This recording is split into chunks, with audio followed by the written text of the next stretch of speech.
America, my name is Osei-Frimpong. I come to you live every Thursday, usually earlier than this, but, I was on the road all day, and I'm back, and so I wanted to give the people a show, because you deserve a show, and if you kick in $5, $15, or $50 a month, I want to give you what you pay for, in a way, and today I'm going to tell you why I'm supporting Cornel West, probably in the general. I'll probably vote for Marianne Williamson in the primary, but Cornel West in the general. And let me tell you why. Dems don't change if you vote for them, and we need the Dems to change if black people are going to be made whole. And people say, like, well, Joe Biden's done pretty good on his National Labor Relations Board isn't bad. And no, it's not awful, but it's not particularly good. It's not. It's simply not. Let's stop pretending that he's the reincarnation of JFK of FDR with respect to this. No, I mean it's better than we're used to slightly, but it's not like the labor relations boards throwing out corporate shenanigans left and right and like declaring union victories left and right. No, it's just slightly better and has a little bit more latitude. But if it were a well-ordered world, Walmart and Amazon and all these people would already be unionized by now. You could change the culture really fast if you have a really good labor relations board. If you're actually serious about prosecuting. Now, if you kind of mealy mouth and kind of half do it, you go at Joe Biden's speed. And I just don't think that I'm in the mood for half. I only have so much life left, and I'm tired of Democrats kind of half doing things. And then saying, well, we're better than Republicans who don't do it at all. And right now, especially if you're black, like that's pretty much palliative care. Half done political policy is palliative care. They'll ease your pain while they're dying of a perfectly preventable illness, right? Like reparations, we need to actually just get serious about federal reparations and make black people whole, or they'll just be a permanent underclass in the United States, and I'm just not okay with that. And the Democrats aren't serious about not making them a permanent underclass, and not even talking about not making them a permanent underclass. And since I don't want black people to be permanent underclass, I'm voting for the guy who's going to actually push for policies who are going to not allow black people to be a permanent underclass in the United States. I mean, for as long as the United States has been the United States, black people have been a permanent underclass, and that's going to continue until, my great-grandkids are dead, unless something changes. And so I'm voting for the guy who's actually serious about advocating for the quality of policies that will actually, dignify both black labor and black life and black work and black families by means of reparations. And the guy who actually understands that there's something a little bit weird, that we're more comfortable giving Ukrainians guns and bullets to kill Russians than we are about giving black people houses. The home ownership rate is something like 42%. It's actually gone down a percentage point, and that's just ridiculous. It's a recipe for standing black degradation for as long as I can live. So I'm not going to vote for that. And this whole game that the Dems play about we're better than Republicans, and insofar as it's not going to lead to serious black power, does it really matter? Does it really matter? Like, look at a Dem state like California and a Republican state like Georgia. I'm in Georgia right now. Are black people doing better in Georgia, or are they doing better in California? No, I grew up in California. I can't afford to move back now. So it's not as if Dems are serious about empowering black people. California is hemorrhaging black people. And you know where they're moving to? Georgia. It's kept it in closed schools, right? So Kemp is the governor of Georgia. So we're used to living under Republican rule. And while it is apparently worse than living under Democratic rule, functionally it's not that much worse. And if we're actually serious about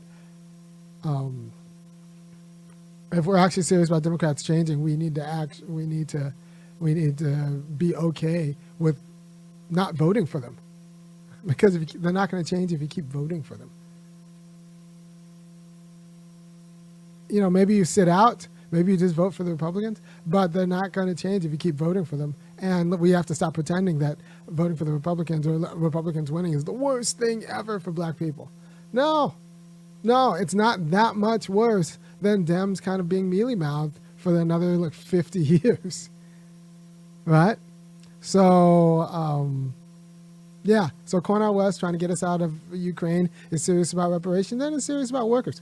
A lot of these white leftists, they'll say, or progressives, they'll tell you, well, we need to look at issues that unify us, that everyone is important about, feels implicated in. And then they'll start talking about climate change, and then they'll start talking about, the class war. Well, some black people want to own businesses, so not all of us are workers, right? Some black people want to own businesses, and we need black business owners doing well too, as well as black workers. So this idea that all black people need to only consider themselves workers is a little bit dubious. We need black people at all levels of production, and I'm hugely pro-labor, but I also like black ownership, right? And there's this idea that,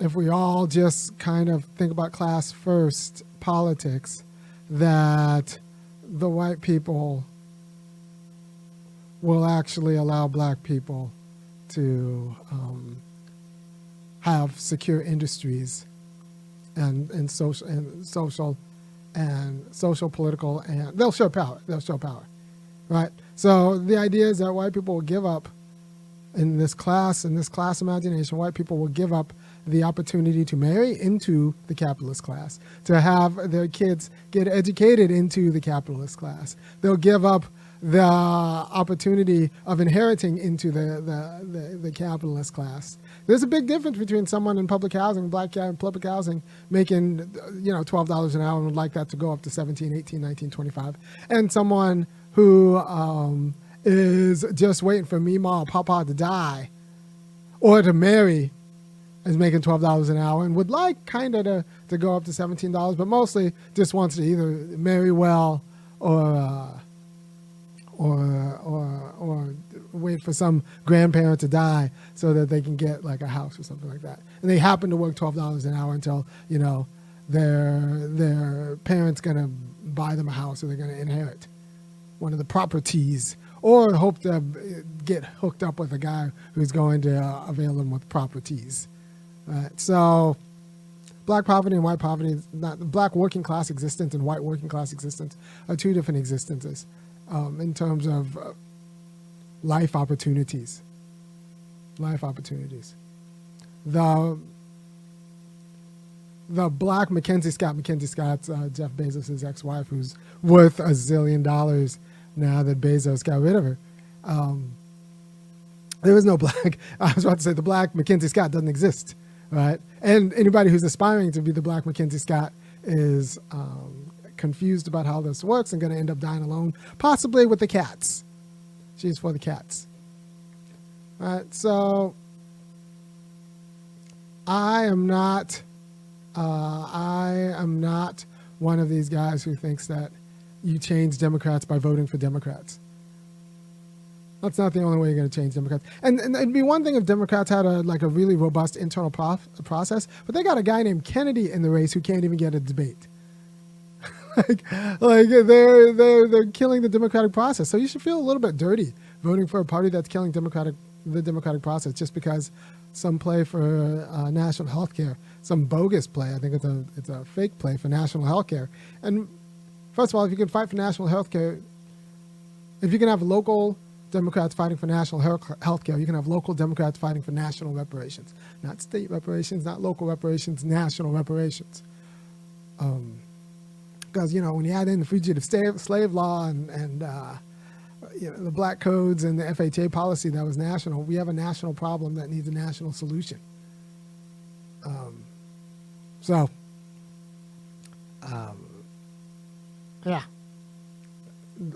I'm tired of the palliative care that black people are offered. I'm tired of pretending that black life in California, a Democratic-run state, is that much better than black life in Georgia, or that even black life in Virginia, a Democratic-run state, is that much better than black life in Georgia. It's just not. So we need to start playing harder ball with the Democrats and talk and actually be able to advocate our interests, at least, and not just be so casual about having to go on everybody else's program, right? You don't see the feminists saying, well, you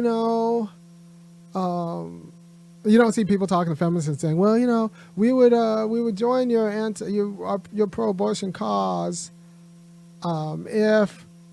if you only advocate for policies that also affect poor men. But black people are supposed to shut up about reparations unless you could tie it to policies that also help out poor whites. No, that's a different problem. Poor whites got their own problem, and a lot of them are degenerates. So there's that. And this gets confusing. I'm going to get in trouble saying it. By the way, if you appreciate me talking like this, go ahead and go to www.funkyacademic.com, kick in $5, $15, or $50 a month. Nobody else calls poor whites degenerates like I do, especially on the left. But this gets us confused because, then the non-poor whites look at their degenerate cousins and just assume all black people who are poor like their degenerate cousins are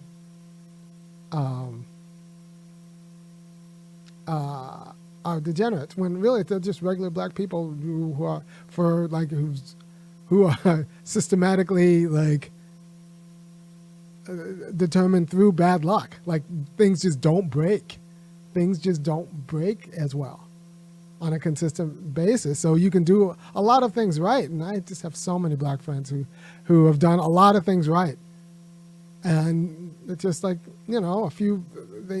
just don't break as well. And in America, those breaks matter. That structural support matters, and nobody has extra to kind of fill in the gaps. And this is all the result of government policy, so the government just needs to be made to pay for it. And Cornel West is the only one who's willing to bring it up. And the Democrats aren't even willing to have the debate or any debate, so you don't fix that, those self-satisfied Dems, by voting for them. And they will always be willing to trot out, well, the Republicans are worse, and this is marginally better. Yeah, palliative care. Palliative care is the care you give to people who are on their way out, about to die, to ease the pain, but not exactly prevent the illness. For example, if you have a treatable cancer and someone gives you morphine, and you're like, well, I just want you to treat my treatable cancer. I don't want morphine, but the Democrats are offering morphine, when really you actually just want someone to treat your treatable illness. Like black people have a treatable problem with an etiology that's very clear, and his origin is in the government, and the origin of the fix needs to be at the federal level.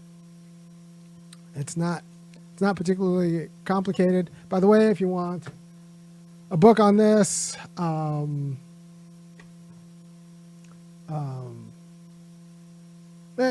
Kimberly's book is pretty good, prejudicial. But also Mercer Baradoron's The Color of Money.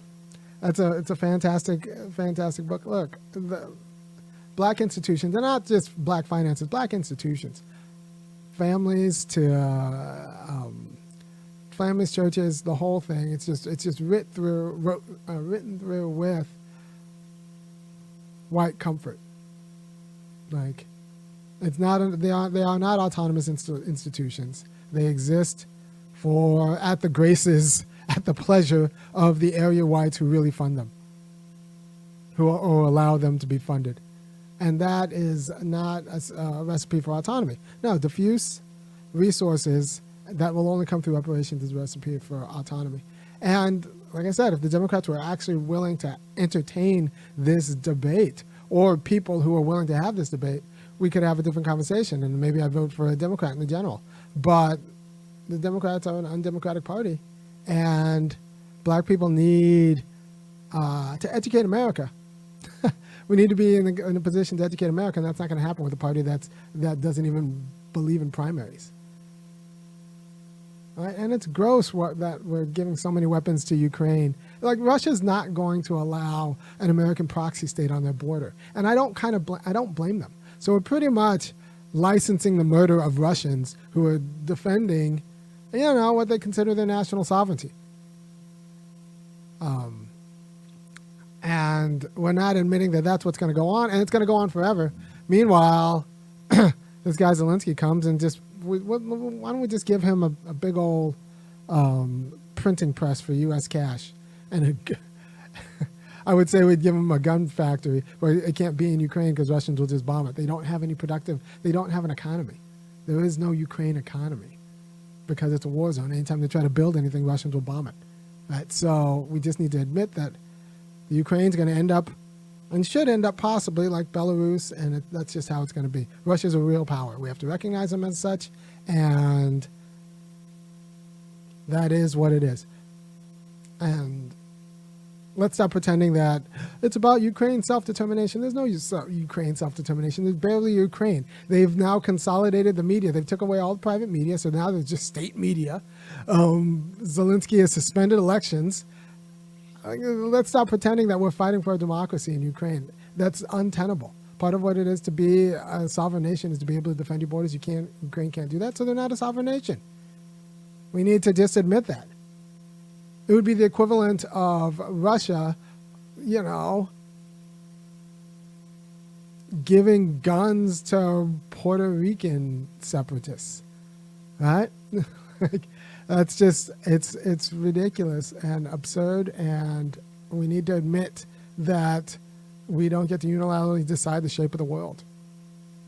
And if Russia doesn't want an American proxy state, because that's what the Ukraine would be at the end of this war, it would function be an American proxy state on their border, and they can convince their people that this is a bad thing for Russia, then that's a forever war that we're just funding because we like the idea of Ukrainians killing Russians, even if that just like ratchets up to death. So there's one candidate who's seriously anti-war. There's one candidate who's seriously like for justice, racial justice, and there's one candidate who's seriously for working people to get their fair share in America, and that's Cornel West. So I support Cornel West. Maybe if you're on a debate stage, maybe if there was an open primary, maybe if there was a more robust dialogue, then it would be shown that this is a bad move. But I think it's a fine move. So I'll probably vote for Marianne Williamson in the primary and Cornel West in general, and I'll be happy with it. And if you say, well, you're just enabling Trump, I say, well, so what? Trump wasn't the worst. Let's stop pretending Trump was the worst. He was marginally worse than Joe Biden. And better insofar as it made the Democrats actually kind of stand up and have to stand for something. And, in terms of American first identity, I don't really have I think the United States should take care of U.S. interests first, explicitly. And that's so, and I think Donald Trump probably has a better chance of ending the war in Ukraine because Biden has just shown he'll give Zelensky whatever he wants. And I'm not very comfortable with that because, like I said, black people can't even get houses, home ownership. And not black people, American descendants of slaves. I think American descendants of slaves. And since, that's only half me, even if the reparations do not even include me, I would be fine with it if they include all the black people I know, all the American descendants of slaves I know in Georgia. I would be fine with it. Like, I have advantages because my dad, didn't come from that kind of terror. And I see the degradation it is heaped on black America, when I look at my mom's side of the family. So I would be fine even if it just excluded the Africans like myself. But it is the issue, and it's not going to get any better. I don't want to live in a world where, my grandkids can't have like black friends who are like doing well because they're black. Like, not in spite of being black, but I want black people to be doing well because they're black, and they deserve to be doing well in the United States with strong families and all of that, and the degradation, both cultural and material, that's been heaped onto black communities is astounding and, explanatory. Because either that or you just have the story in your head that black people are genetically deficient. And I don't think that's true. So it seems pretty clear when you look at the history that the United States did things to and allowed non-political institutions to do things to black people because they were black, and that explains the situation of Black America right now. And that's not going to be helped with, class-based policies on the popular left or kind of mealy policies in the Bidenomics. It's not going to be helped by that. No, it's like black people are downwardly mobile, and that's just not appropriate, not fair, and unjust. And that's my and the situation does not get fixed by voting for Democrats. Unless you want to turn, like, if black people in California were thriving, that would be one thing. But, like, that's a Democratic state all the way up and down, and black people are not thriving in California. So, vote for Cornel West, because if you can't actually push the policies you need to actually vote for, you need to support people who are actually going to articulate the policies you need, or at least support the conditions that allow for the articulation of the policies you need, which company Democrats don't even do. You're not even allowed. Like, they squash debates. So if you appreciate what I'm doing, go ahead and go to www.funkyacademic.com. Kick in $5, $15, or $50 a month, and I'll keep doing it. I'm going to do a different show on relationships on Monday, and I will talk to you then.